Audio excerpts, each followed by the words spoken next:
Hello, I'm Dr. Mystic. I want to talk about Donald Trump and abortion. Just yesterday, Donald Trump came out and made some comments about abortion, and we need to have the Christian reaction to that. And honestly, I take issue mainly with one thing. And Trump says he's pro-life with the exception of rape and incest and to save the life of the mother. That is not the Christian position. That is not the biblical position. The correct position is thou shalt not kill. You cannot take an innocent life. God is the giver of life and the taker of life, and he created that life. And it's wrong for us to take a human life regardless if it was conceived in rape or incest. And as far as the life of the mother goes, you don't want to let a mother in peril, in distress, in childbirth die. But on the other hand, you don't take the other life away. In a situation like that, you remove the child from the mother's body, and perhaps you let nature take its course on the child. You do everything you can to save both lives. If the baby's not going to make it, you don't kill the baby, but you do remove the baby's body from its mother to save the mother and perhaps, if possible, save the child. If not, then you let nature take its course. But you do not actively go and kill a baby, a child. You don't do it. It's always wrong.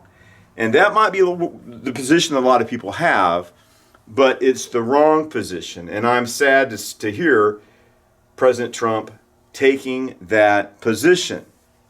Now, I still plan to vote for him. It's like, how could you do that? What's your mental gymnastics? I saw Greg Gutfeld on TV talking about this, and the issue is a societal and cultural problem, and I want to talk about that in a moment. But what Greg Gutfeld was saying, he's like, I'm pro-life, but we have to let the people have what they want. No, you don't. No, you don't. You can't. It's like genocide in Germany. A lot of the Germans were okay with genocide, but it's wrong, and a valid and true law should not be something that's intrinsically immoral or that hurts or kills innocent people. And I want to look at Gutfeld's argument, and I want to look at what Trump said. One of the things that Gutfeld was saying was, well, if the Democrats in power, we're not going to make any headway. Gutfeld's like, I'm pro-life, but there's a large segment of the population that's radically committed to abortion, and we're going to have to concede to them, vote Republicans in there, because that's the only way we're going to introduce restrictions on abortion or further the pro-life cause. We'll talk about his argument on that. Let's go back to President Trump. So I watched President Trump's little speech, and the first thing he talks about is in vitro fertilization. And I guess that's good, right? We want to have more families. We need to encourage people to have families and to have kids. But there's only one person that I've heard wrestle with these issues or talk about, and actually two. You got Mark Dice, and then you have Tucker Carlson. But we're seeing like a decline among men in testosterone and sperm count. What's going on? What's going on? Are we being poisoned? Is it the mind-body connection, and they're attacking masculinity, calling it toxic masculinity, attacking manhood, promoting homosexuality, promoting transgenderism? Is that having a physiological effect on people? Perhaps. We need to look into that. What's going on? Are they poisoning us in our food? Is our diet bad? Why is this phenomenon happening? But it's a part of a greater struggle against the family, the home, against fatherhood and motherhood, against the nuclear family. So first off, I don't have any trouble with that. In vitro fertilization. Yes, we encourage families to have children. It's a good thing. It's our nation's future. This is the future of the perpetuation of the human species. It's good. We need to have more families. We need to have intact families. And our society and government, especially the Democrat Party, is waging war against the family.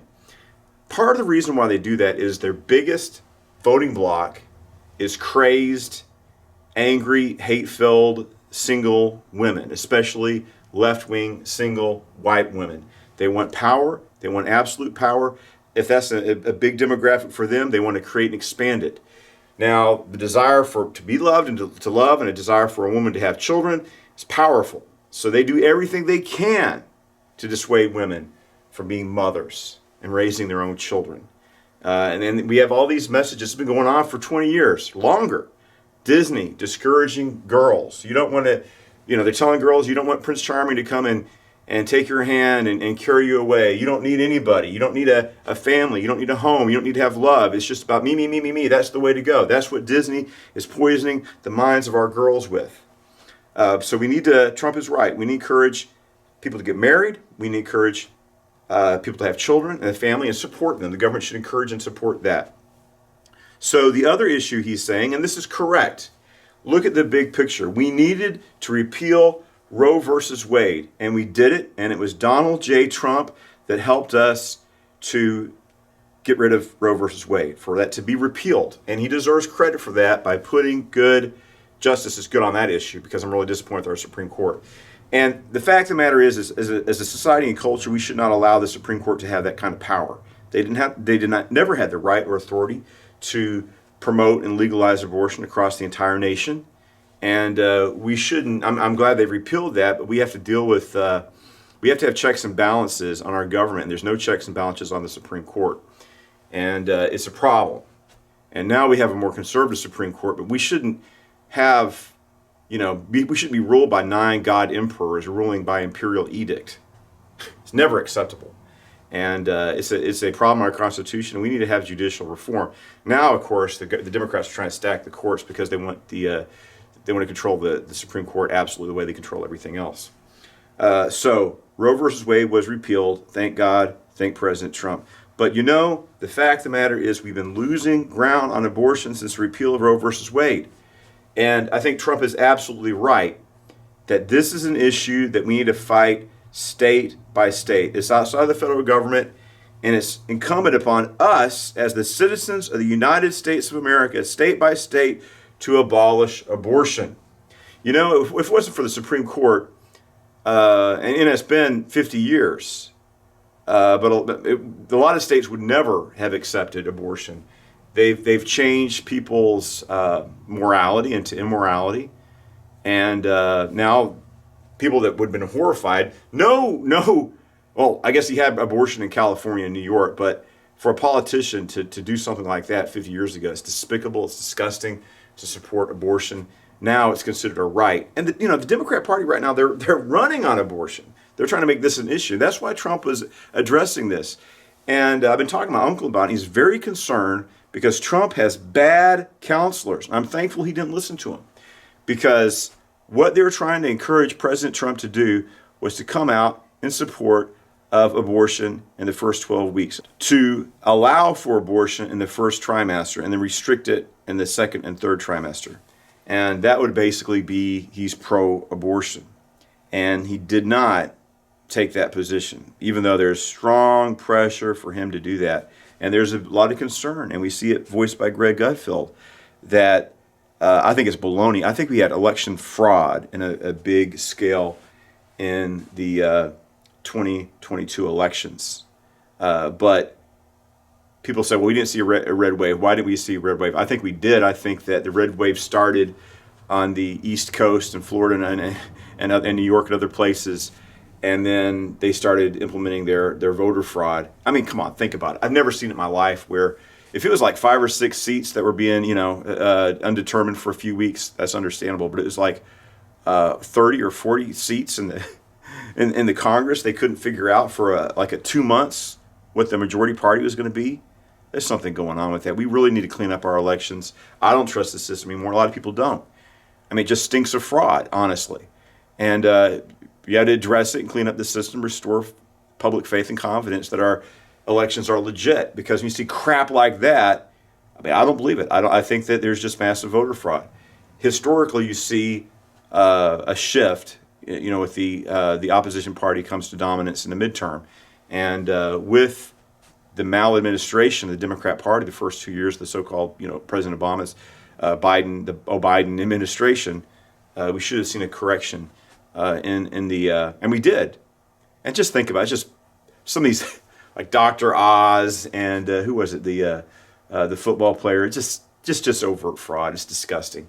We become a laughing stock of the world, and that's our legitimacy as a country in the constitutional system is the faith that this representative government. And I don't have faith in it anymore. And we see, it takes months and months to count.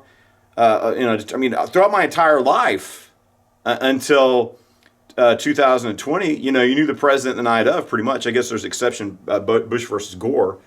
But this is what's going on. The more we become technologically advanced, the less able we are to count elections. But then we've reached a place, an inflection point where we're still divided. But who's going to become the ruling party? Are they going to have one party rule? So back to President Trump. These are all important issues that we need to think through, we need to work through, and we need to address. So President Trump is saying, first off, he supports families in the home and in vitro fertilization. Good for him. Secondly, he's talking about how it was him. He says even people on the left didn't believe that Roe versus Wade was a good decision, which it wasn't. But he says we need to repeal it, and it's a victory for pro-lifers, and I achieved that victory in repealing Roe versus Wade. I agree with him on that. Then the other issue is, what does Roe versus Wade mean? Now the federal government can't mandate abortion for all 50 states, so the states should choose state by state. And this is a constitutional republic. This is a democracy. We have state legislatures in each state. I think that's correct. I think that we need to fight the battle against abortion state by state in all the states and territories and their state legislatures. That's what we need to do. So I agree with Trump on that. The only issue that I have with what he said, we got two issues. Number one is I strongly oppose him saying, well, I'm pro-life. I'm glad he's pro-life. I'm glad he's saying he's pro-life. And in fact, he actually goes to the pro-life rallies instead of doing a pre-recorded video or whatever, like the prior presidents who said they were pro-life. They didn't deliver. I don't like what Trump said about exceptions for rape, incest, and save the life of the mother, but at least he's delivered pro-life victories for us. At least he stood with us in person against abortion. That doesn't excuse him of that bad statement, but that's an opinion that many people claim to be that pro-life are. My opponent in this past election, she came out and said, I'm against abortion except to save the life of the mother. Me, I'm 100% against abortion. So even Sean Hannity, and he's wrong. Sean Hannity says I'm pro-life, then he starts messing around with Ainsley Earhart, whoever it is. This guy's mistress, and now he's Tommy Lambert, whatever her name is. She's against abortion until she decides she wants to have one. Sick. But that's the problem connected that we have to address. We can't just address that. We have to address and stand firm on the pro-life issue and be opposed to abortion. But we have to look at the greater dynamics in society and culture. And the fact of the matter is you have a giant voting block of women that apparently don't want to use condoms and birth control, and they want to engage in free sex, and they feel like to enable their lifestyle that they need to have abortion so that they can have unprotected sex with hundreds of different guys. That's what's going on. It is. And we have those attitudes. How do you change it? Well, we need to extol the virtues of motherhood, fatherhood in the home. And we have to fight for that. We need to preach about that. So the reason why we have so many abortions is because we have these attitudes, this behavior in society and culture. And as a church and as pro-life movement, we have to look at these other issues as well. But we have to stop and illegalize abortion. So we need to look at this bigger issue. And it's culture, right? These messages, I talked about Disney, there's other things that do that, where, and then we're just awash with pornography. And, as a free country, we need to let people do what they want, except for take the lives of innocent people. It's a crime. And back to Gutfeld. Gutfeld was saying, I'm opposed to abortion, but maybe we should view abortion as like war. War is bad. War is the killing of people. But, as bad as war is a lot more virtuous than having an abortion. Why would you say that? Well, war is resulting to violence to solve political problems, right? And in fact, war can bring out heroism, self-sacrifice, leadership skills. You can actually, good can come out of, as bad as war is horrific. Good things, what was it Yoda said, war doesn't make people great. Well, sometimes it has throughout history. people develop skills and, and just standing up against evil. War can be noble and virtuous, as bad as it is. But having a child and it's like, I want to kill my baby, and this person is going there and killing somebody, that's not, you can't equivocate like Gutfeld's doing. What Gutfeld wants to do is like, I want to win this election because Joe Biden is destroying our country. That's true. We can't go on like this. I agree with that. We have to defeat Joe Biden and Obama, who's behind Joe Biden. But we can't compromise on abortion. It's wrong, and I'm a big Trump supporter. I'm a big MAGA man. But saying that you make exceptions for abortion, you can't. There's no exceptions. Not for rape, not for incest, not even to save the life of the mother. We're going to save the life of the mother, but we're not going to abort a child, ever. It's wrong, and it's always wrong. And I understand where Gutfeld is coming from, but we cannot concede this issue, not even to President Trump. And I'm just going to continue to support Trump. I'm going to continue to vote for Trump. I'm going to say he's wrong. And maybe I need to keep on running for office to be active and say, as a Republican, we are a pro-life party, and we support the right to life. We oppose abortion, no exceptions. We're 100% pro-life.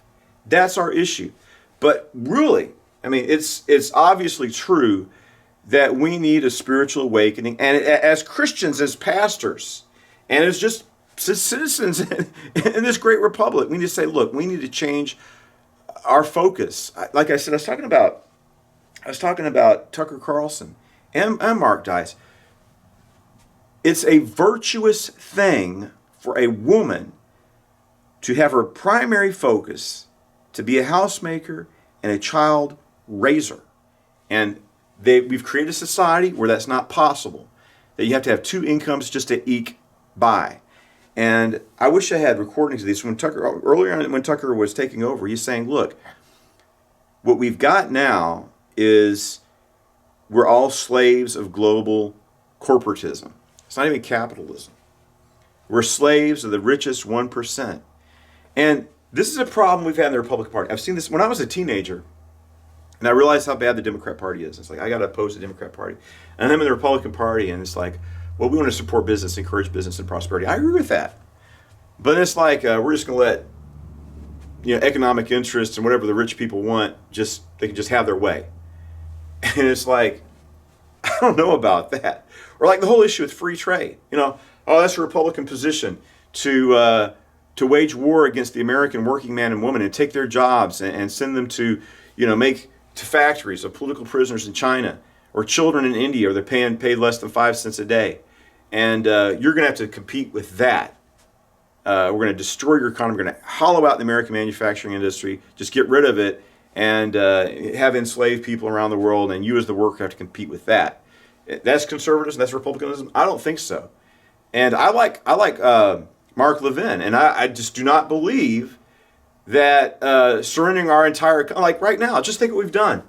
This came out during COVID. It's like, well, we don't make medicine here in the United States of America. That's a national security risk. It's absurd. It's ridiculous. It's foolish. We do want free and open trade around the world. We want to have positive trade relations, but a government should represent its people and protect their interests, including their economic interests. And then what Tucker was saying is that, where's the word economy stand for? Where's it come from? The root in Greek, it's the home. That's what it should be about. The economy should serve the home and the family. Instead of, we got these wicked, evil, richest 1% of the people, and obviously most of them are Marxists now. People like George Soros, and you got George Soros and Klaus Schwab and all these World Economic Forum, these richest people in the world, millionaires, billionaires, trillionaires, oppressing the people, corrupting and poisoning our society. Look at these characters like Bob Iger and the poison they're making through their films, and just the moral depravity and filth, how they're poisoning our minds against our children, against our great country, against Christianity, against virtue and norms. So it's like, look, maybe reevaluate the economy in its place, because the most important thing is the family and the home. And that's the foundation of human civilization.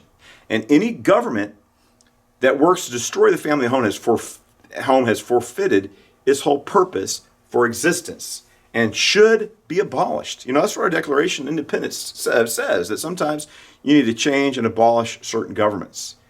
But, we've become slaves, and it's time for us to take the authority and power among ourselves and stand up. These issues of rampant, unprotected sex and promiscuity and these attitudes, that's contributing to abortion. And then we see these broken homes and families. The whole message of the gospel is about love, mercy, and compassion. And these ideas from the left are destroying society. And think about all those babies in this country, over 60 million babies butchered in their mother's womb. That is barbarism. And in fact, it's so bad, it dwarfs what Nazi Germany did, which is horrific. The scale of killing, and it's got to stop. So we have to also work on changing people's beliefs and attitudes on abortion. We need to convince people of what's right. And that means, part of it, we're just going to get engaged in the news, in education, and in entertainment. So we can instill our society, our morals and beliefs into society and culture. Because right now, you have these attitudes. I was thinking, just something from the 80s. They had this movie, what was it called? A Sean Penn movie, Fast Times at Ridgemont High. What was that movie about? It's about abortion. It's about promoting abortion. So that whole film, it's an entertaining movie, and it was directed at what? At youth, at teenagers. Getting these people to accept abortion as a normal and a positive thing. And we've had some certain movies. There was a Juno. There's been some others, and we've done like Unplanned and other things where we're countering that. But we need to. We need to see where we are as a society and culture. And what do you do about this block of unhappy women, sexually promiscuous women that demand free access to abortion? Even like Trump was right to condemn this. The position of the Democrat Party on abortion is radical.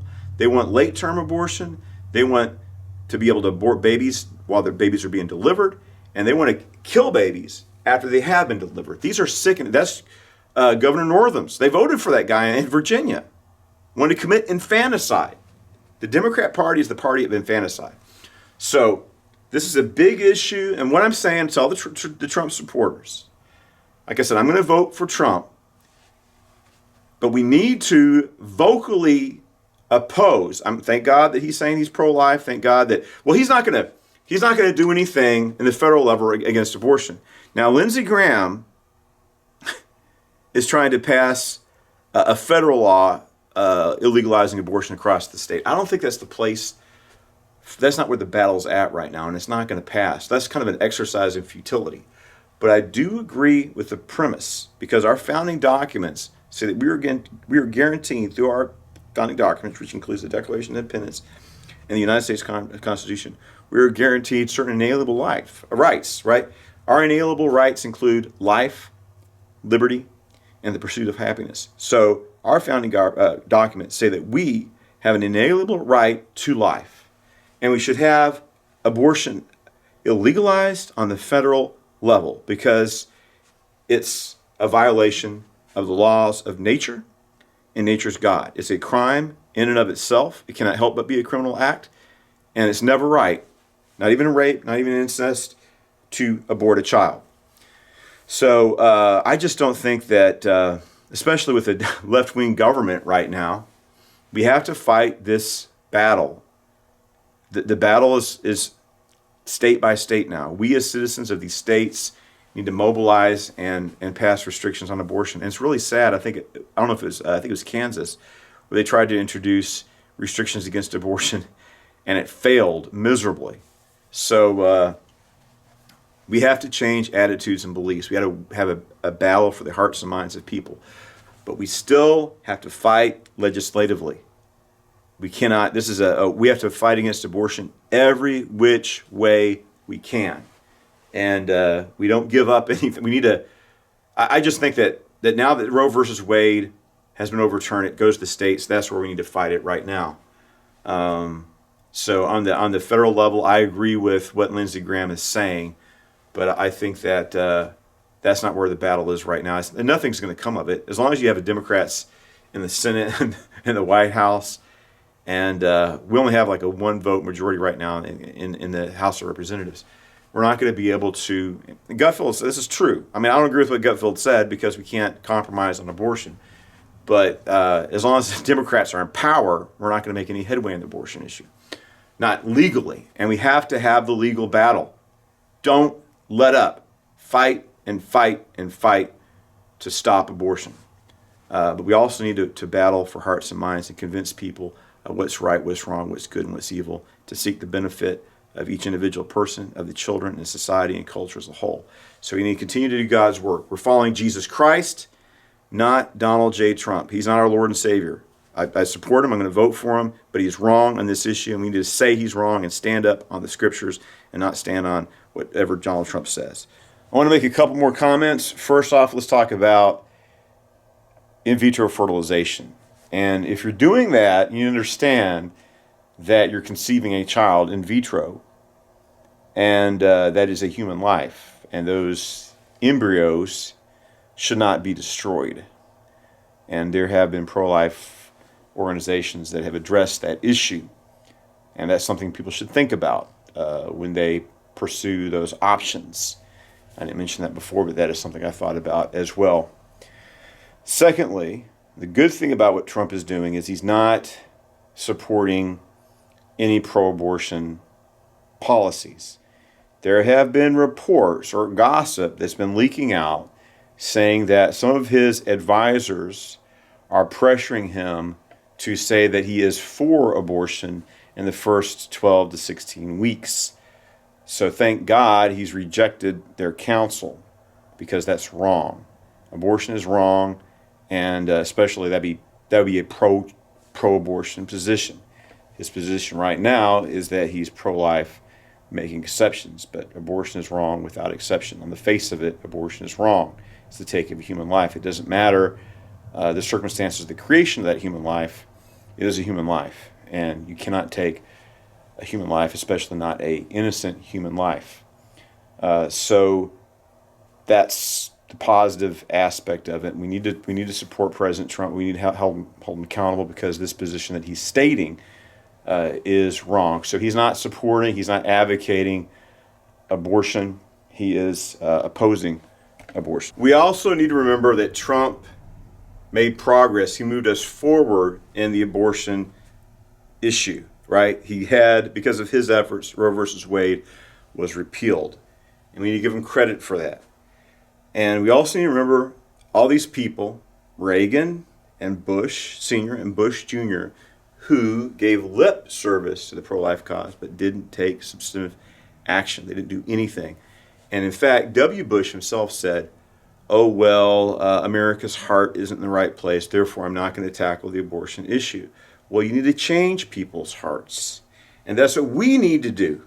Now, it's important for us to go and do advocacy and actually communicate to people, communicate our ideas and change people's minds, and have a restoration of morality and virtue in this country. It's important. And we can't have equivocation like, gut-filled, saying, well, war's bad, abortion's bad.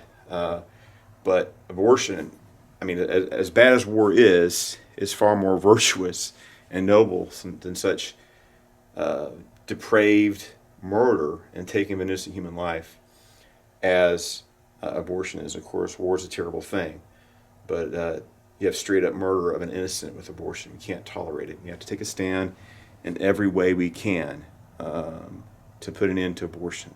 Changing hearts and minds is a part of that, but we have to keep on pressing the legislative issue. And also, it's really disturbing how, like I said, they're making proposals in certain states that are being crushingly defeated. What's wrong? And I was listening to Dinesh D'Souza talking about this issue, and it's like we weren't prepared.